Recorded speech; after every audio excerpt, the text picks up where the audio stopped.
Hello there.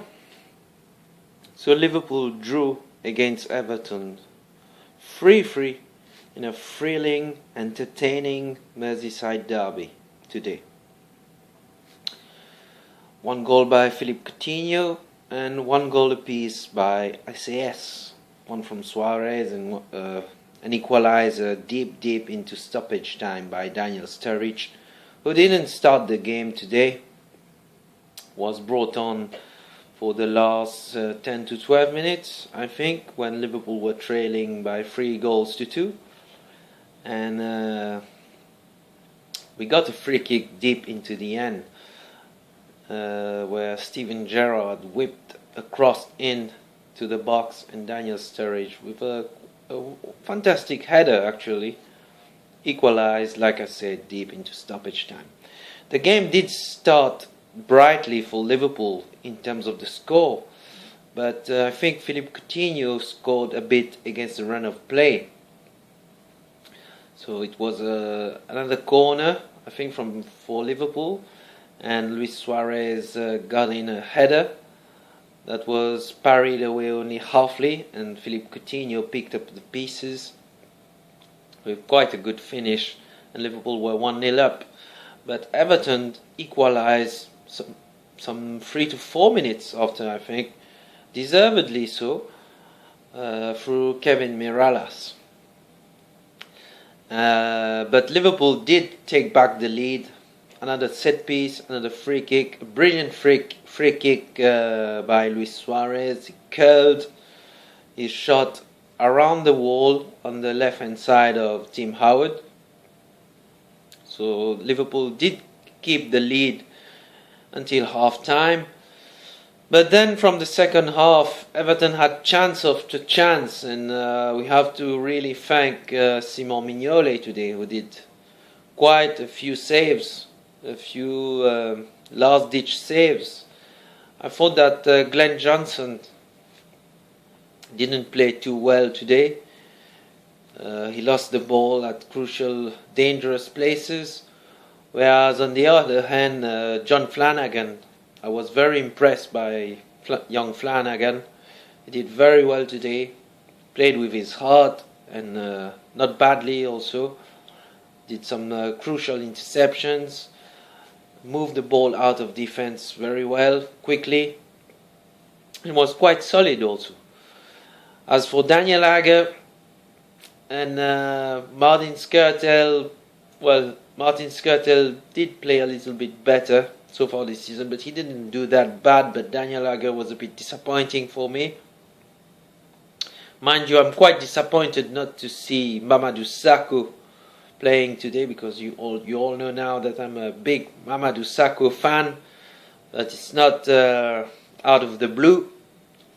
He played a terrific game, as you all know, over here in France. And he was on a high psychologically, so I think that it would have been a good thing if Mamadou Sakho did play today. But anyway, as for Everton, they did quite well, like I told you. They had chances after chances also. And if Simon Mignolet wasn't there, maybe Liverpool would have lost this game, actually. But Liverpool really don't like playing against this Belgian kid upwards, Lukaku, do they? Once again, he scored a double today. He could have scored, I think, a hat-trick or even 4 or 5 goals if Simon Mignolet wasn't there. But he did deliver the goods twice. Once from a header, Glenn Johnson with some terrible man marking and positioning. Well and truly beaten for Lukaku's second goal. And the first goal, where Lukaku equalized actually, it was a mixed up. Started by a good save from Mignolet, but he couldn't catch the ball. And with a mix up of some lucky rebounds here and there, Lukaku picked up the pieces in the box.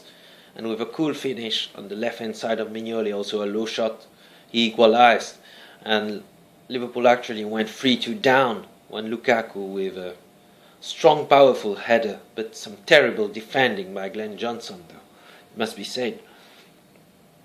But I think one of the main turning points for me in this game is Joe Allen. Luis Suarez, at some point in the game, and Liverpool were 2-1 up, and it would have been game over, I think, like Brendan Rodgers just said today.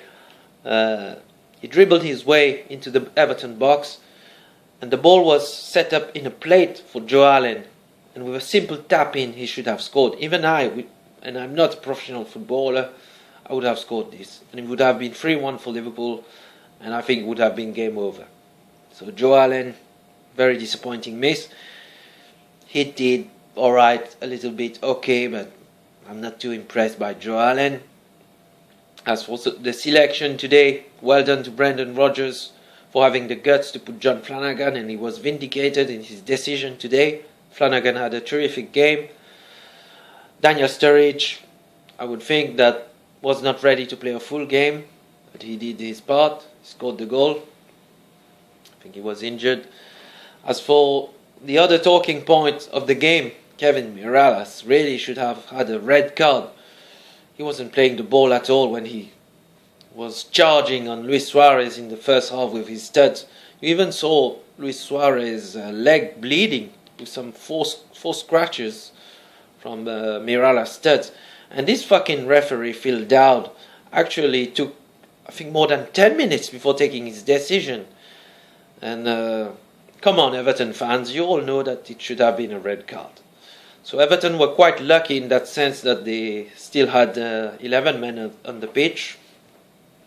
Anyway, we move on. I'm happy that we haven't lost this game. So for the neutrals, it was a pretty entertaining game, end-to-end stuff. 6 goals.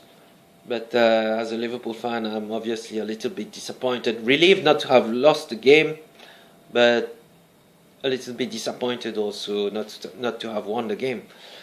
And the other results are not going particularly good for Liverpool today. Arsenal just won, I think, 2-0 against Southampton, who have been very good this season. I've watched only one half of the game over there, and I'm very, very impressed by the likes of Lallana, Rodriguez, and Luke Shaw also looks a terrific prospect for a young left back. But their goalkeeper over there did an awful mistake. He wanted to do, a Ronaldinho, or he wanted to dribble Olivier Giroud, and it was fucking messed up. So Arsenal were lucky to get 1-0 up, because it was quite a solid first half from Southampton. I didn't watch the second half, guys, but I just saw the result, and Arsenal in the end have beaten Southampton by 2-0. And Chelsea also are winning against West Ham, actually, by 2-0. So Liverpool will still remain in the top 4. So it's massively important that Liverpool win their next 3 games, guys, because it's against Hull, Norwich and West Ham. Hull is away, Norwich and West Ham are at Anfield. So for me, nothing less than 9 points will do for the next 3 games, because the other games coming up are Tottenham away, City away, Chelsea away. So probably it will be, like I said before, quite a turning point in this month of December. So we'll have to see.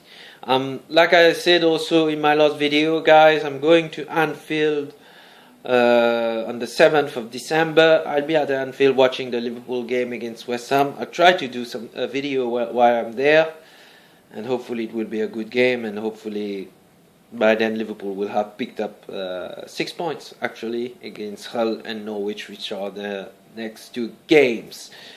Alright guys, so I'll leave you there. Leave your comments, please subscribe, take care, let me know what you thought about the game today, and I'll speak to you soon, hopefully by the time Liverpool play their next game against Hull City.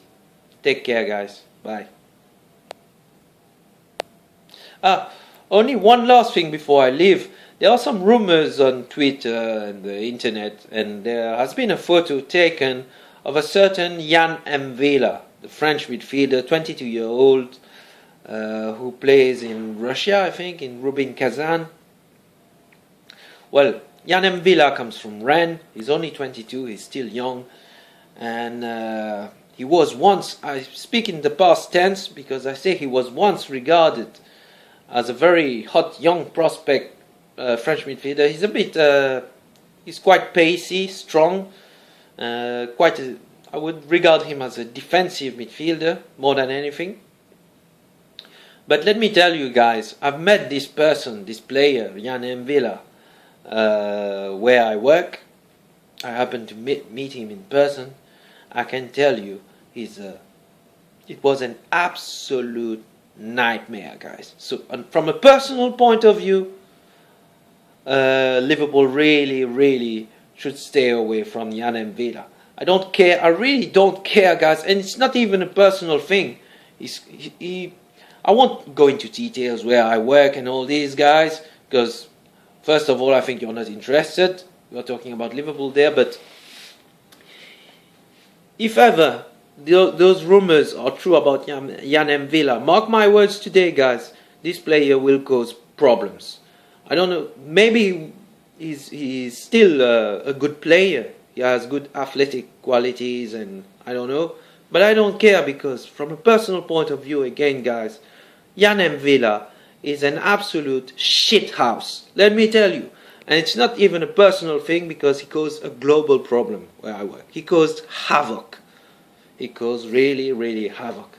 And if Jan Villa does come over to Liverpool, mark my words, guys, there might be some stories in the papers, but not on the back pages, but on the front pages. Mark my words, I'm telling you. So Liverpool, in case you stumble on my poor videos, mark my words, stay away from this guy. There are many other players to scout and to try and get, but not Jan Villa. Really not Jan Villa. And I'm reading that his releasing clause is maybe around 16 or 17 million pounds. Would be buying problems for 70 million pounds. Think again, Liverpool. Alright, let me know what you think, and this time I tell you. Bye bye. Take care.